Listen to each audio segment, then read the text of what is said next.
Ahırkı sual bilen tügüteyle. Hem de Xitay baştan biraz bunu tılıq edip ötüle.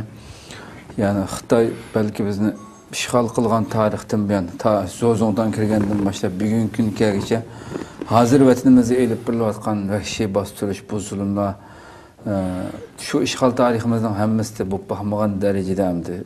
Aşında her xil zulümden türüne sanap bağlanmaydıgan bu bastırışın hem de muşundan bir iş olamdı degidek hayran kaldığan derecede, başkalarının işlenmeydiğin derece xilma-xillaştırıp etmemdi.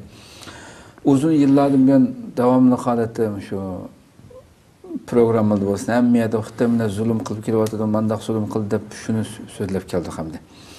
Ama şunda bir vaziyette halkımız zaten nime kılış gerek.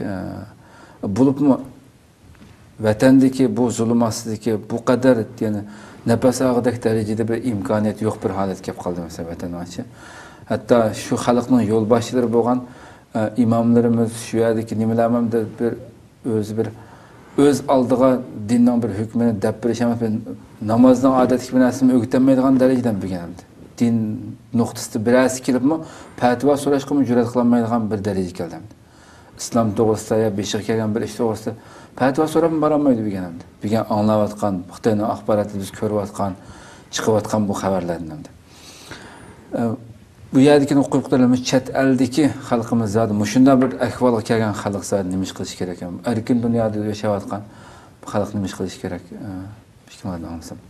Hem de bu vatanda bu atkan şu iğir zulümü nispeten Uygurlar nemiş kılış gerek, bulup mu sırtıklar nemiş kılış gerek diyenle aslında bunu bir ayrım sözleşsek bulutu. Lekin şundak bolsun mu?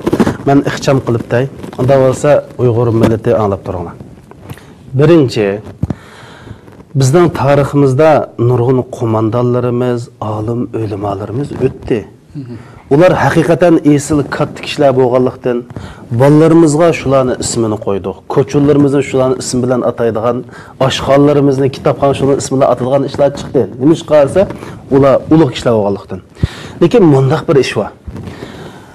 Biz ulanı tunuşta, ballarımızı tunuşturuşta, ularına acayip bir ibadetlerde, ahlaklarda, ilimlerde, din, millet için hizmet kılışta bek bir gayi iyileştirip ettik. Şunu olan millet hazırma içinden çıkıvatkan meyada babuvatkan mevcut kişilerini itiraf kılmaydıgan bir ahval çıktı. Ben ne demekçi desem ben hazır milletke inşallah nurgun tecrübeler, dostlar bilen maslahat qilish orqali men qarajim degan gap bilan birga konkurt qilib hamma odam qila oladigan bir masalani o'tirib qo'yman. Millat nima ish qilish kerak? Birinchisi, Uyg'ur millati oldi bilan chet elda o'zining mavjudligini saqlab qolish kerak. Xo'sh. Bir millet qanday chog'da mavjud bo'ldi bo'lsa, birinchisi millatning zemini bo'lishi kerak. İkincisi til bo'lishi kerak, üçüncüsü dini bo'lishi kerak. Bizda hozir asosiyatan zemin yo'q. Nima qilib qoldi desa, din bilan til qilib qoldi. Shuning uchun Uyg'urlarning eng muhim chet elda qilgan ishi o'zi va avlodlarining islomdan iborat bu ulug' Allohning ne'mat bo'lgan dinni saqlab qolish kerak. Va shuning bilan birga tilni saqlab qolish kerak. Bu birinchi. İkincisi, Uyg'urlar o'zini saqlab qolayli, nima ish qilishimiz kerak? Millat uchunsa kuchlanish kerak. Quruq gap asqatmaydi. Kuchlanish kerak. Qanday kuchlanamiz? Masalan bir misol keltiray. Bir suv uzalaydigan kafir bilan suv uzanmaydigan musulmonni dengizni o'ttirga qirib pokut tashlasak, qas qutlib chiqadi. İniq suv uzaydigan kafir qutlib chiqadi agar bir mo'jiz yuz bersa mayli, ammo mo'jizning yuz berish nisbati baktavan, ya'ni %2%, 1% bo'ladi. Ammo chunki Alloh subhanahu va taolo yaratgan qonun ashida yaratdi. Qonun shunda yaratdi.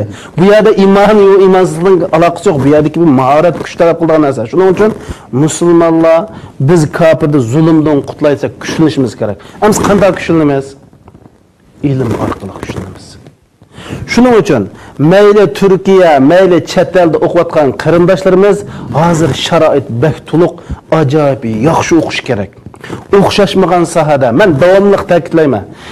Bir musulmon dinni bilish kerak, o'zi tushliq dinni bilgandan keyin chuqur boshqa sohada fanda o'qish kerak. To'g'ri, ichimizdan chuqur dinni tushuntirgan diniy olimlar chiqish bak zarur. Dinni bilmagan odamdan hech qanday bizga nisbatan dinni bilmay fanda qancha bo'lib ketsa bizga nisbatan qimmati yo'q. Allohning dargohida qimmati yo'q uningki. Ammo biz da'vatqinimiz hamma odam din o'qish shart emas. Va mush millatning ustiga zulmni ko'tarib o'taman. Mush millatga men bir davlatim bo'lsa, men insondek yashasam-kan, o'zimning tupurg'ida Allohga sajda qilsam-kan degan odam kuchinish kerak, kuchinish uchun o'xshashmagan sohada ilm fan o'rganishimiz kerak. Va o'zi yashayotgan davlatning tilini chuqur bilish kerak. Men Uyg'urlar deyman, o'zi yashayotgan davlatda amal bor davlatning qonun xiloflik qilmaslik, har bir Uyg'ur, mush Uyg'urlarning shu yerdagi elchisi.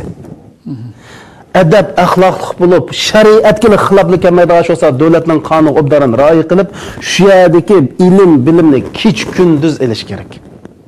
O'qish kerak. Chunki Uyg'ur millatidan iborat bir musulmon millat yer sharini yo'qotib keladi. Shuning uchun yana takrorlayman, ilm o'qi, bilim o'qi, eng yuqori inchik texnikalarni o'rgan. Kuchlanmasak biz o kafir bizga erkinlikni sadaqat qilmaydi. Erkinlik boshqalarning dasqindan tilaydigan sadaqat bergan sadaqat emas u. Biz kuchlik bo'lmasa qutlanmaymiz.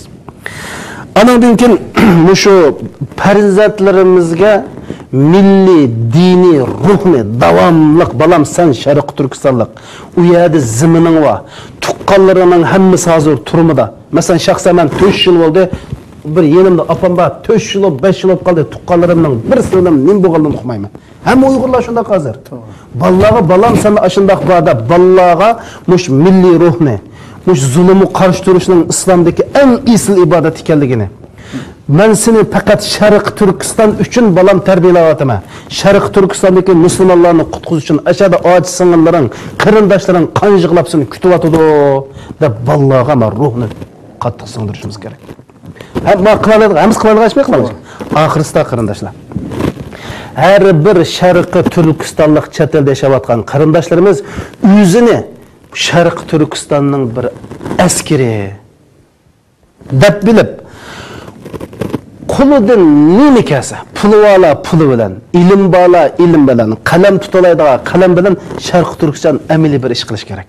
Masalan, o'quvchilarimiz oliy maktablarda Şərqi Türkiston bo'layotgan zulmlarni o'xshashmagan tillar bilan tunishtirish kerak.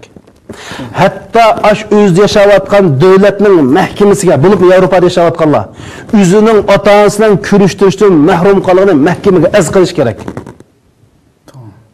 Xalqaradagi inson huquq tashkilotlariga az qilish kerak.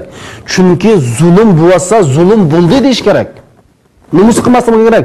Bizning masalamiz haq masala bu. Bizningki dedim-ku, Şərqi Türkistondagi ziminimizni qaytarib elish va Şərqi Türkistondagi mazlum millatni qutqizishning oldiga o'tadigan cho'ng ibodat yo'q bizga nisbatan hozir. Shuning uchun Musa alayhisolamning butun hayotida mazlum millatni qutqizib, Musa alayhisolam payg'ambar butun vazifasi shuti. Mening deydiganim, masalan, namoyish qildigan bo'lsa, namoyish qilish kerak. Varaqsh taqtish bo'lsa, varaqsh taqtish kerak. Kech kunduz mush Şərqi Türkiston uchun, shu yerdagi millat uchun hayotini bag'ishlash kerak. Alloh subhanahu va taolo shu chaqda bizga davlatni berdi. Bu davlatni so'ymasak, davlatga qurbonlik bermasak, erkinlik uchun qon to'kmasak, jon bermasak, pul bermasak, mol bermasak, vaqt bermasak, Alloh bermaydi bizga. Laysa lil insani illa ma sa'a wa anna sa'yahu sawfa yura. İnsan faqat o'zi kech-kunduz tirishgan narsaga erisha oladi. Bu qonuniyat. Shuning uchun har bir qarindoshlarimiz Şərqi Türkistonning askari bo'lishi, mening diniy, milliy majburiyatim zulmni tunishtirish bak muhim hozir. Zulmni butun dunyo xalqiga kech-kunduz ijtimoiy torbekat, Facebook, Twitter, o'z Yevropada yashayotgan o'zlik imkoniyatdan to'liq foydalanib Şərqi Türkiston masalani xalqaroda kun tartibga akilish. Bu zulm bu. O hatta bunun bazı Xitoylarning o'zim ishonmaydi mana ishga. Sizlar bas, çünkü bu insanın tabiatidagi zid bir zulm bu. Yani balı dadıdan ayırın, erini ayaldan ayırın, bütün xalqni gunohsiz turmuğa tarbiyalashga akirang, keyindan akilib Xitoy bilan bu Uyg'urni mehmon qilib, nadi bu, nadi qarindosh bo'ldi u? Undan majbur qarindosh qilish nadi bor? O bir bulangchilik. Yani en ahireti uydan ibaret Müslümanın korgunu hücum qilish, onu başka tugdi işimiz qolmadi bizningki. Shuning uchun har bir odamlar mana mana qila oladigan ish. Mushuni qilishni men talab qilaman. İnşallah hammamizni Alloh muvaffaq qilsin.